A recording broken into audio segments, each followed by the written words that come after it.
പ്രയാഗ്രാജിൽ നടക്കുന്ന കുംഭമേളയിൽ ഈ തിക്കിലും തിരക്കിലും പെട്ട് മരിച്ചവരുടെ എണ്ണം രാവിലെ സൂചനകളായിരുന്നു 10 എന്നൊരു കണക്കായിരുന്നു ആദ്യം വന്നത്. പിന്നെ അത് 15ആയി. ഇപ്പോൾ ഏറ്റവും ഒടുവിലായി ലഭിക്കുന്ന വിവരമനുസരിച്ച് 30 പേർ മരിച്ചു എന്ന ഔദ്യോഗിക സ്ഥിരീകരണത്തിലേക്ക് എത്തിയിട്ടുണ്ട്. ഞെട്ടലും വേദനയും ഉണ്ടാക്കുന്ന വാർത്തയാണ്. 30 പേർ ഈ തിക്കിലും തിരക്കിലും പെട്ട് അവിടെ ക്രമീകരണങ്ങൾ ഇല്ലാത്തതാണ് അപകടത്തിലേക്ക് നയിച്ചത് എന്നുള്ളതാണ് ഏറ്റവും പ്രധാനപ്പെട്ട കാര്യം. അതിൽ 30 പേർ മരിച്ചതിൽ 25 പേരെ തിരിച്ചറിഞ്ഞിട്ടുണ്ട്, 60 പേർക്ക് പരിക്കേൽക്കുകയും ചെയ്തിട്ടുണ്ട്. ഈ സംഖ്യയിൽ ഇനിയും മാറ്റം ഉണ്ടാകാനുള്ള സാധ്യതയും കാണുന്നുണ്ട്. എന്തായാലും നമുക്ക് സിബിയിലേക്ക് ഒന്ന് പോകാം. സിബി ജോസഫ് വിവരങ്ങൾ നൽകാനായി ചേരുകയാണ്. സിബി, 30 പേരുടെ മരണം ഇപ്പോൾ ഔദ്യോഗികമായി സ്ഥിരീകരിക്കുകയാണ് സർക്കാർ. യു.പി. സർക്കാർ കണക്കുകൾ പുറത്തുവിടാത്തതൊക്കെ വലിയ പ്രതിഷേധത്തിന് ഇടയാക്കുകയും ചെയ്തിരുന്നു. ഏറ്റവും ഒടുവിലെ വിവരങ്ങൾ എങ്ങനെ?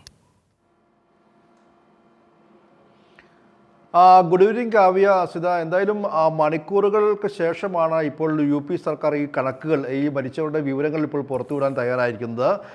30 പേർ മരിച്ചു എന്നുള്ളതാണ് യു.പി. പോലീസ് നൽകുന്ന ഔദ്യോഗികമായ വിവരം. ഇതിൽ 25 പേരെ തിരിച്ചറിഞ്ഞതായും ഇപ്പോൾ യു.പി. പോലീസ് അറിയിക്കുന്നു.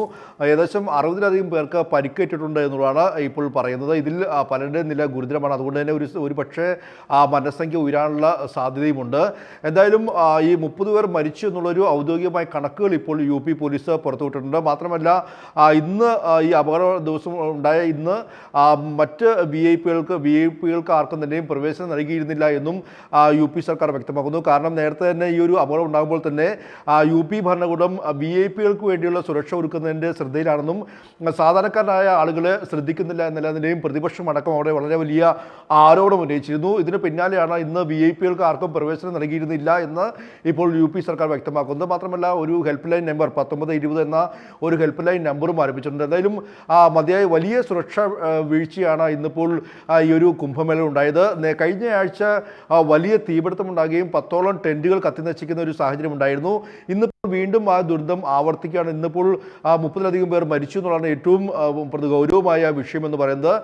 പ്രത്യേകിച്ച് ഇനിയിപ്പോൾ അടുത്തയാഴ്ച പ്രധാനമന്ത്രി നരേന്ദ്രമോദിയും രാഷ്ട്രപതിയെല്ലാം തന്നെയും കുംഭമേളയിൽ എത്താനിരിക്കുകയാണ്. ഈ കുംഭമേളയിലേക്ക് ഇന്നത്തെ ഒരു പ്രത്യേകത എന്ന് പറയുന്നത്, ഇന്നിപ്പോൾ മൗനി അമാവാസി ദിനമാണ്. ഇന്നത്തെ ദിവസം ത്രിവേണി സംഗമം നടക്കുന്ന ദിവസം. ഇന്ന് അവിടെ ഒരു സ്നാനം നടത്തുമ്പോഴെല്ലാം തന്നെയും വളരെ വലിയ മോക്ഷം പ്രാപിക്കുമെന്നെല്ലാം തന്നെയും വിശ്വാസികൾക്കുണ്ട്. ആ ഒരു പ്രതീക്ഷയിലാണ് ഇന്ന് വളരെ 8 കോടിയിലധികം ആളുകൾ ഇങ്ങോട്ടേക്ക് എത്തുമെന്നെല്ലാം തന്നെ യു.പി. സർക്കാർ തന്നെ നേരത്തെ അറിയിച്ചിരുന്നു. പക്ഷേ എന്നിട്ട് പോലും കൃത്യമായൊരു സുരക്ഷ അവിടെ ഒരുക്കിയിരുന്നില്ല. ഇതിൻ്റെ ഒരു വീഴ്ച തന്നെയാണ് ഉണ്ടായത്. ഈ ഒരു അവിടെ സ്ഥാപിച്ച ബാരിക്കേഡുകൾ തകർന്നതാണ് ഈ ഒരു വലിയ അപകടത്തിലേക്ക് നയിച്ചത്. എന്തായാലും ഇന്നിപ്പോൾ 30 പേർ മരിച്ചിരിക്കുന്നത്. ഇതിൽ കൂടുതൽ മരണസംഖ്യ ഉയരാനുള്ള സാധ്യതയുണ്ട്.